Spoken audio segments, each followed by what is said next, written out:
Welcome back to the One Ouster Success Partner. I'm your host, Devin Dubuque, and today we've got a pretty awesome guy, Martin Conde. Did I say that right?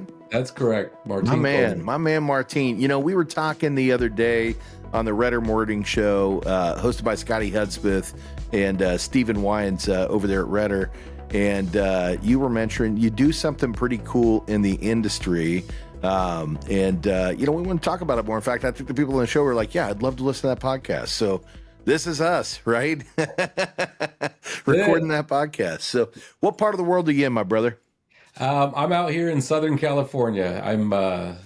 I work in an area that's it's called Imperial County, just east of San Diego, south of Riverside County. There it is, probably man. Better known for Palm Springs and Coachella. Yeah. Beautiful place too, man. Beautiful place, you know. So are you closer to the desert or are you closer to the beach? I'm in the desert, so definitely hours from the beach. Definitely in the desert. I love it out there, man. That's the wife and I, we fly out at least once a year. We hit out to Palm Springs and then go just hang out in Joshua Tree area. We got one of those beautiful homes they've got out there and just live life, man. It's beautiful, That's a cool place. It cool is. Place. Lot to see in California. There is 100%, and pretty chill state too. So, so let's talk about what the people want. So, you're in the lending industry, and you've got a little bit of a niche, right? So, what's that niche? Like niche, whatever, right? What do you do, man? What do you do? Depends on the day, depends on the person, but yeah. So I'm a builder guy. Come from a builder background. Done builder business for years on the mortgage side. And then I just started to get it into, like everybody, looking for business. Yeah. Left the builder world, went off and started soliciting builders and kind of seeing what was going on. Yeah. I'm a Spanish speaker, so primarily in, places where I would, low-hanging fruit. That's so it. Yeah. I went out to a market that I was previously working in and with DR Horton at the time, actually. Okay. And started talking to what used to be the competition in that area. And, just had some good conversations about, their margins and what they were doing and, some of their struggles. And, I just kind of saw something that I could relatively easily fix. Right. And, from the builder side of it, the pain points normally on the, non-publics, the smaller guys, is margins. They're always trying to increase their margins. Super simple. Most of the builder world is, blue collar stuff. So they don't like the fluff and, they're not looking for all the analytics, right. Just how much money can I make and how's that different, Let's get down to brass tacks. Yeah. And even to date, everybody's still doing the same thing. So I went in looking for mortgages and left, selling the houses as well. So I am on both sides of it here in the state of California.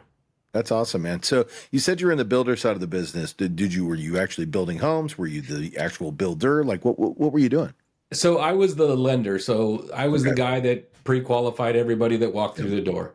I did that for quite a few years working for the publics, the Lennars, the KBs, the DR Hortons, Cahovanian, I think I spent a few days at all of them. The big boys. Yeah. So, doing volume, getting yelled at every week, kind of doing all that kind of stuff. So, but you learn what the builders need, right? You're inside the house, you know what they need, you know how they got to move the inventory, they've got to make the margins work, right? They don't want stuff sitting on the line. They want it to move off as quickly as possible. And so you learn the lingo. Now you know how to talk the talk, but instead of hitching your wheel to their wagon, hey, why not go out and do this on my own, and offer those services to more, right? Yeah, absolutely. I mean, I guess the funny thing is I actually got fired. It was the first job I ever got fired from was DR Horton. It was the best fucking thing in my life, But the guy was a fucking douche. I hated the guy. Right. But the boss before him, awesome person, But thereafter, it taught me a lot, and I really didn't care at that point. I was already on my way out mentally. I was already checked out. Right. So, I was moving on, finding other things, and just realized, I could do this. Like there's no point in, working for people when I could just do it myself. And then I realized the shorter the gap between the decision maker and myself made it a lot easier to be able to like communicate like how we can improve and make it better, and that's really what my whole goal has been.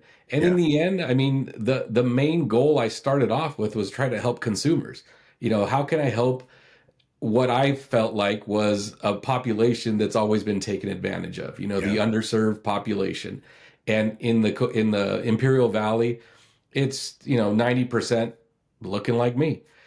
So I'm sitting out there Really looking good at looking families guys. that are, my parents and, family that just looks just like me out there, and we are the ones taking advantage of them. And Yeah. that's ultimately what keeps happening over and over again. So I Yeah. figured I can start a business and help everyone, doesn't need to translate a mortgage and, have their kids come in and translate, Right.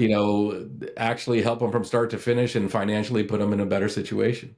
That's awesome, man. That's awesome. So, you saw, community that was maybe being, taken advantage of and said, man, there's got to be a better way I can represent the people. And because I know it from the inside out, I'm going to serve them really well, make sure that, their needs are met. But at the same time, the builders are getting what they need done, which is moving inventory, right? And knowing they got a partner they can trust. So talk about that, man. Like, how do you offer a unique selling proposition for them? So, I mean, I just, I guess the way I did it differently was just to look at just numbers. Everybody's walking in to purchase a home, Yeah. and I mean, if they ultimately want to buy a home, I'm going to help them. So my whole circle is, I start off by, technology pre-qual. I set them up, and every week I just do face-to-face appointments, and that's what I've been doing for years. I always Yeah. have. Yeah. So, everything is done face-to-face, which is culturally a big deal. It is. And it really helps with connections. They're gonna either like you or dislike you, but ultimately that's what's helped me, have a foundation, put my roots down there, and actually be able to help more people. That's And it's for the builder side of it, the benefit for them has been financial. They are able to get more profits. They're able to price correctly and deliver product with knowing that their customers are getting better terms than they have been ever before. Yeah. So it's really important to them, and it's been a huge plus for them on top of all of it. So what I'm hearing is you got two customers really, right? Yeah, maybe three if you throw realtors in there, but you've Yeah. got borrowers, right? People that are out there in the community that need to connect and find homes and not be taken advantage of, right? And then you've got builders that are out there that want to move inventory, but also want to work with a professional that's going to get it done and keep their margins safe, right? And make sure that they're not overspending to get these properties moved off. So let's focus on the builders right now, because I know from the Redder show that we're on. Those guys were saying, hey, well, how do I get in the door, right? Like, what does that look like, right? So what does a builder want, right? What is that unique proposition? So I would pay it like, I guess the biggest way is to go private, right? Everybody looks at the publics. The publics are built differently, and Yep. they're set up for Wall Street.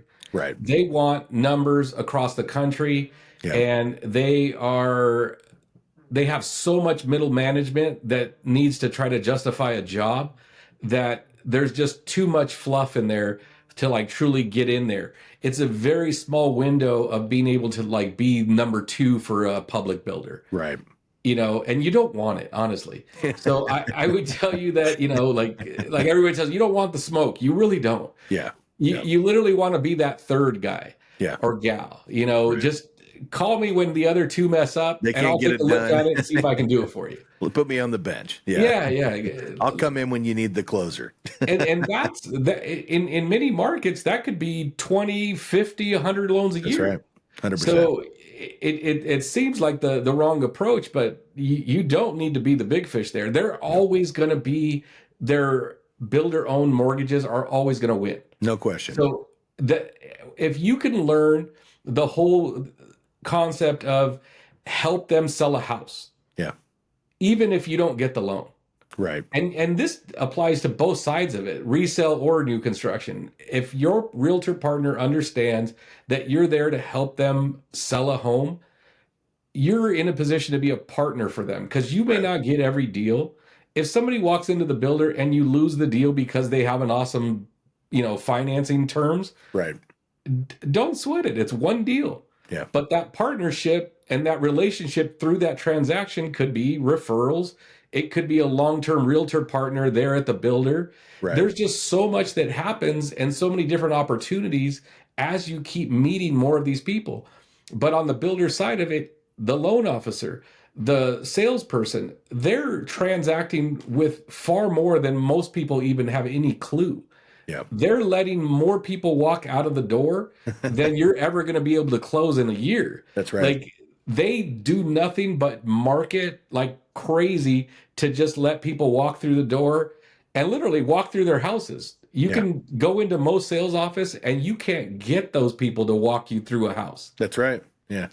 And that's it's over there 3 blocks over. There's the address. Let me know if you liked anything. They're waving to you from their desk. Right. The thing's right there on the counter. Go ahead. Yeah.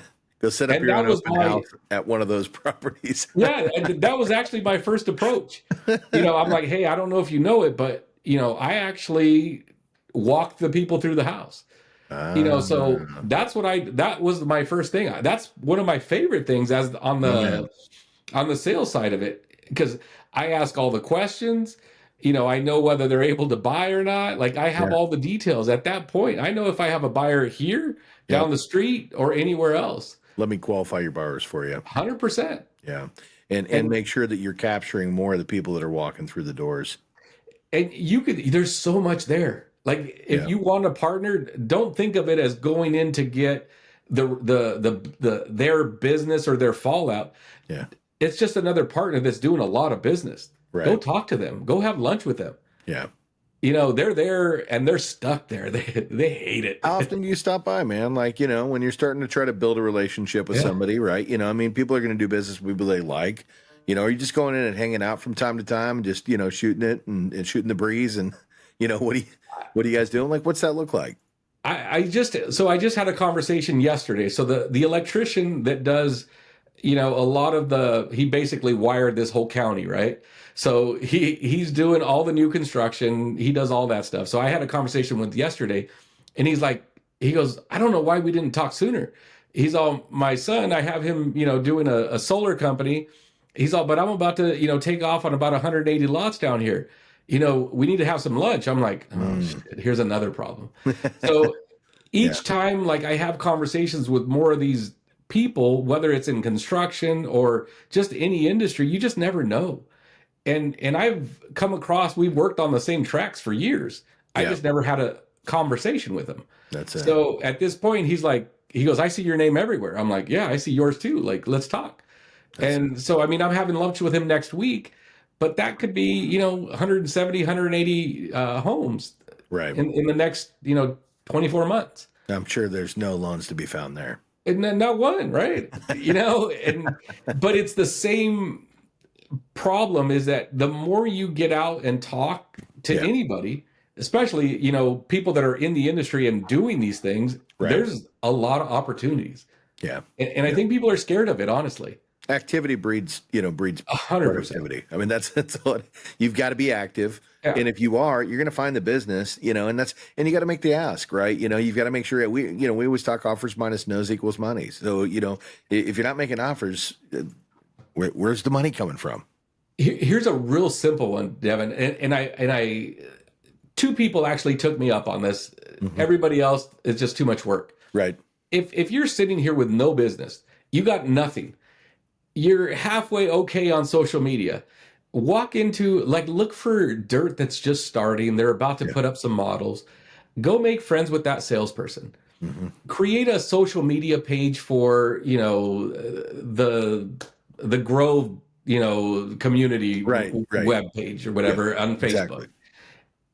Go in there twice a week, find out what's going on, post on that page, create the page, invite everybody to the page as they're closing.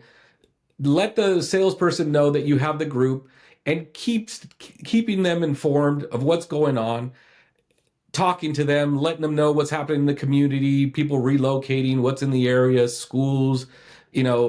It's no different than anything else. In those groups, everybody's asking the question, who did you use for your flooring? Who'd you use for your carpet? Everybody's having these conversations. Just stupid. I see it every day. Get in there. Yeah. It's You also, now we need a have, stop sign at this particular location. Whose yep, dog is this, right? You know, you get all of it, right? But when you need a suggestion on where to go and who to talk to, the forums where they go, and when you become the person inside of that forum that's giving the answer, half the time you don't even have to be the one giving the answers. The other person's like, oh, you got to talk to Martin. yep, He's the one. He's the one yep. that's going to help you out with it. And then you become an admin on this Yeah. page, and then you just keep growing it. I mean, you can do this times 5, 6 communities. You might have to Well, hire man. an ISA to run it, Yeah. but eventually you can just have people talking about your business to a lot of people that own That's homes. crazy. That's so smart, man. So It's basically, free. you know, because a lot of subdivisions will have their page, but you're starting the page before it even starts. You become That's the the key. admin. That's the key. Yeah.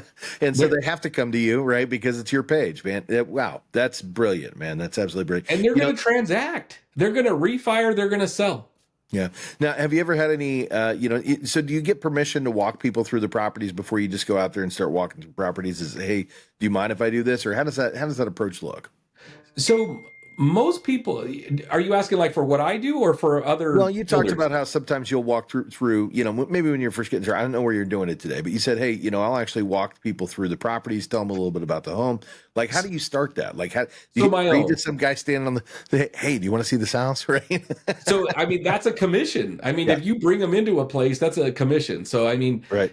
you could make money doing that. Mhm. You're kind of poaching, but for me, I'm talking more about what I do in my community. So when Yeah. somebody comes in, instead of my assistant just walking them through the houses and doing a home tour, Yeah.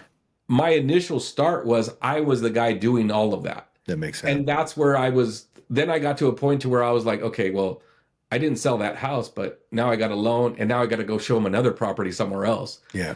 And I'm like, okay, I'm not really a realtor. I'm not going to go show houses. You know, if they want to sell a house, I'll take a listing. But if they want to go look for a house, few and far between do I do the buy side. Yeah. Well, let me ask you this question. So, you know, again, you know, and I want to make sure that there's no confusion here. So let's say that I want to approach a smaller builder who's, you know, just starting a community and, you know, I offer that service. Hey, I'd love to come out here on the weekends. And when you're busy, you know, walk people through the houses with them and then, you know, potentially get them qualified to bring them back to community. Is that something the builders would allow you to do? You know, or are they going to go, no, we got people that do that. Stay out of our house, right? Pretty much. You're dealing with you know, nobody's going to want to share their business with you. Yeah. So you're when you're looking at the builder, you're making friends just to, you know, have conversations, lunch or Right. whatever.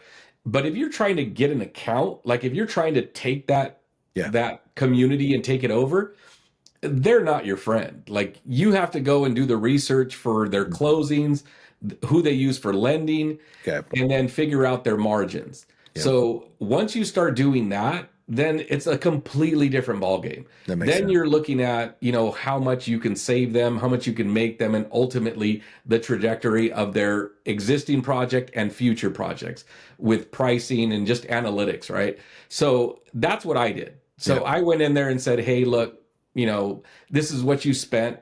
You know, you're paying $5,000 per house in closing costs. Your pricing started here, it finished there.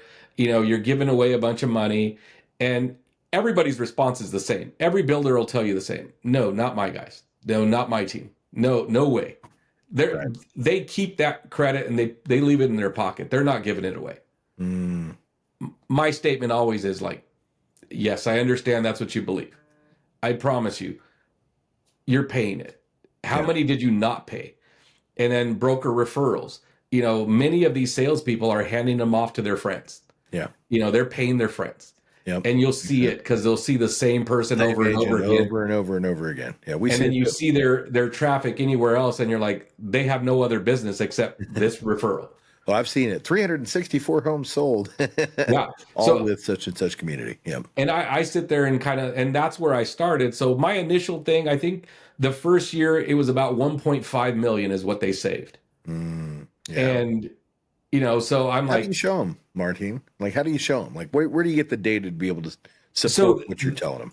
so today, Yeah. all day Redder. Like Yeah. if you're not using it, like that's probably the worst mistake you could make in your life. Right. That data is gold. Yep. Now you can monetize it to somebody that's looking to save money and show them like, hey, look, you know, so maybe you're not making, you know, 2.25% on a loan, but your model is now going down so that you can have a partner that's going to feed you. And now you're doing, 200 deals a year. Yeah. Maybe at 1.25, 1.5, but overall your volume's there. It's steady. You know what your year looks like. Yep. And then you go add another builder, and then you do it again, and you keep doing it, and then you add staff. And I mean, you can do pretty crazy stuff if you want. Yeah. Yeah. You layer it out, right? Because eventually you get to the point where you can't handle it all. You've got to bring in somebody else. If they can do it 80% as good as you can, that's good enough, right? And, and at the end of the day, you duplicate, rinse, recycle, and you build something really big. And, eventually you get to walk back and play golf on the weekdays and let your team do the work, right? Yeah. I'm not a golfer, but some people are, and that's probably what they would do. That's probably not what I would do, but but you get where I'm coming from, right? Totally. Yeah. So so let's just go through a little bit more, because I know you're short on time today, so I won't take up too much more. But so talking about dissecting margins and showing them how you can recoup that money for them. What do you show them? What? So I'm going to do this, and as a result, you're going to save this extra money. What is that? What does that look like? So I'm not going to change what your customers are spending to buy the house. Mm-hmm. Instead, I'm going to absorb the $5,000 you were paying, and the customer's still going to be paying the same payment. Okay. So just the gap between myself and the closest lender, I'm already probably $7,000 better. Okay. And I didn't do anything. I really didn't adjust my compensation. So how do you do that? What are you doing? And I think I'm sitting there at maybe 1.875 is my comp. Gotcha. So you're just reducing your margins. Yeah. But at the end of the day, you're doing it because you're going to capture a larger community, and you'll be able to stamp a lot of these things out and build a partner. Yep, 100%. And then, initially it was, they were giving away about $5,000 per deal. Yeah. And so one of the other things too is that I'm really consumer direct. So the majority I went from, they had about a 35-40% capture. So they were giving away, they had a preferred lender that was charging a fortune, mm-hmm. and they were still paying. And then on a regular basis, they were paying out additional incentivizing, giving away the backyards, doing all kinds of different stuff to sell homes. And then I just changed it to where I said, look, guys, I'll hold the line for you, and I'll treat your checkbook like my own. Like, I'm not giving anything away. Like, we're gonna make sure that, people understand they're buying a quality product, and we're not going to devalue it by giving away a bunch of money. I love it. And eventually it turned into exactly that. They just, people are like, hey, what are the incentives? I'm like, well, let's go look at the house. Like, we're talking about money. We're not even looking at the house. But from a builder perspective, they quickly realized their margins just increased substantially. They went up probably 3 or 4% per house. It's huge. Yeah, that's huge. Yeah. And as you mentioned, it's all about the bottom line, right? If we can build it for less and make more, right? We can build more communities, and at the end of the day, and it was probably about 7 months before it was actually like profitable. Yeah. So, I mean, that upfront investment was like a big deal, but I mean, it still works out pretty well. Yeah, that's killer, man. So go back to one thing, and then we'll cut it off. You talked about the social media landing page for the community, right? So again, are you establishing a relationship, telling them you're going to build this page for them, and then you build the page, or how does that work, right? Like, do you have to get permission to build that social media page for them? What's that look like? No, I mean, you can, well, yes, you do, because you're using their name. So you do have to get some sort of permission. Yeah. At least you want to have it because you want their buy-in. That's it. Because you want to partner with them. This guy? Because you're trying to save them. You're literally trying to save them time. Right. They're sitting there and they don't want to do anything more than sit there and do a contract. Yeah. And if they can get to that simple part of it, and you're dealing with a lot of the questions they get bombarded with during escrow, after escrow, you're the best person in their life. You're taking a lot off their plate when you're delivering the data or the information to the customer that says like, hey, this school just opened, or the HOA is going to change to this much on this date, or don't Right. worry about your tax bill. It's going to go up because of this, and then it's going to adjust, and don't call your lender. This is all you have to do. All these different things that happen post close that nobody, like, people just stop talking. Yeah. Yeah. And we're just transactional if we don't do it. If you have the conversations, it really helps improve that relationship, short term and long term. That's And I killer, think man. ultimately is looking at the long term. Yeah. If you can look at the long term, you can do a lot. You make it sound too easy. We know that's not the case, right? And at the end of the day, a lot of people listen to this and go, no, not doing that, right? But that's it. It takes the person that's going to put the time into it, invest the time into it, create their own market, right? And then you get to sit back. It's not sit back. We know you're not sitting back yet, Martin. But you get to rest a little bit once you start building it and have the plan. And now you've got your own market. You don't have to worry about where your next loan's going to come through. You can do it across the country. Like, it doesn't matter what market you're in.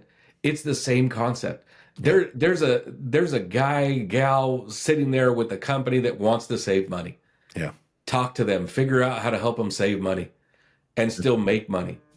And once you do that and they understand that's where you're at. It took the original owner we were about 180 houses in. Mm-hmm. And then he finally said, he goes, I didn't fucking believe you. He just told me just like that.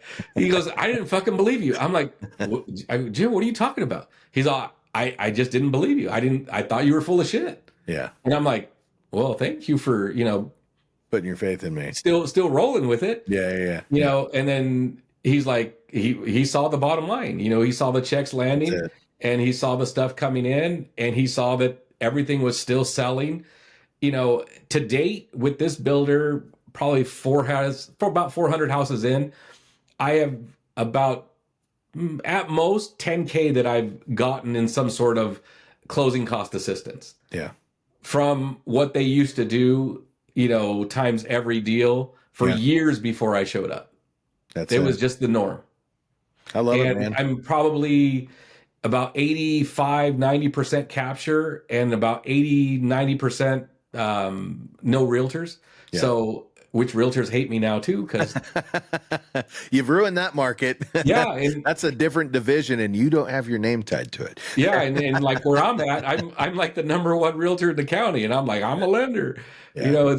It's pretty funny stuff. That's well done. So do you have your real estate license? Yeah, I'm a broker. So I mean, I do both. Yep. And you had to do that really to make this whole thing work.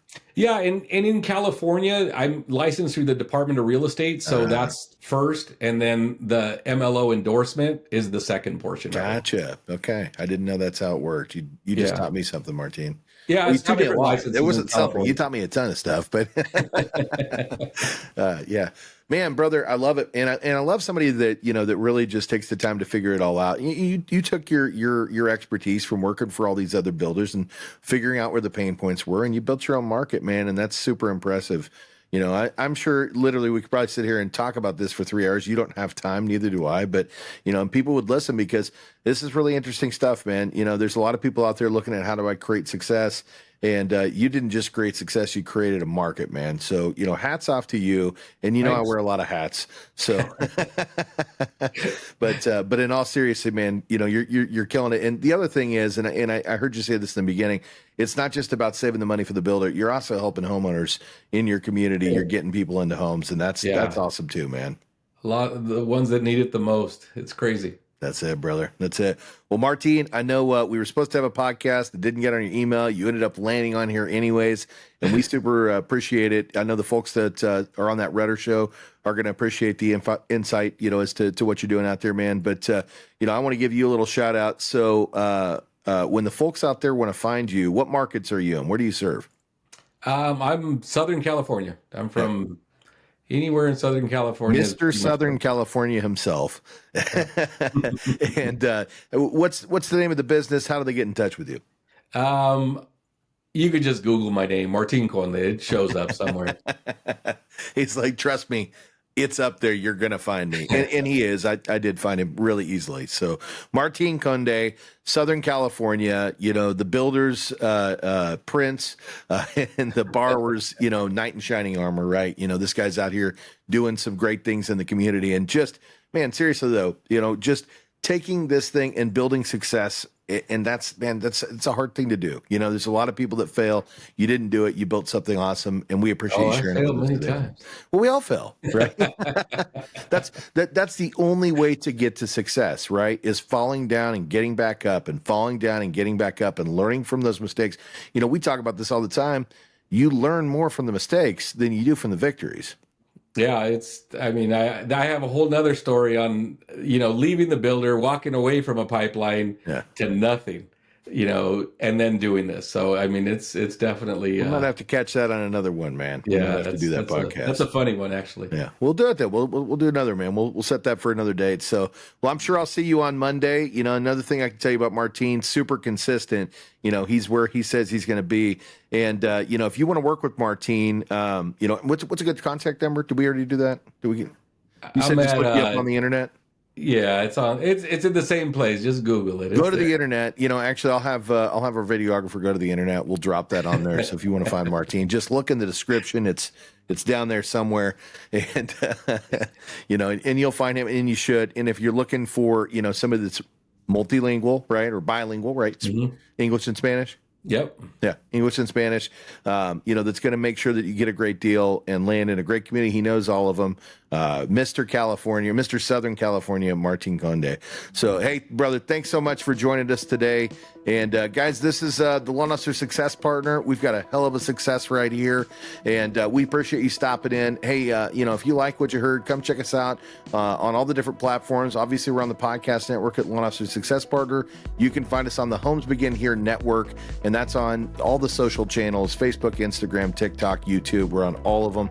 And like, subscribe, comment, and if you want to be on the show, man, let us know. We'd love to have you here. So until the next time, man, we'll see you then.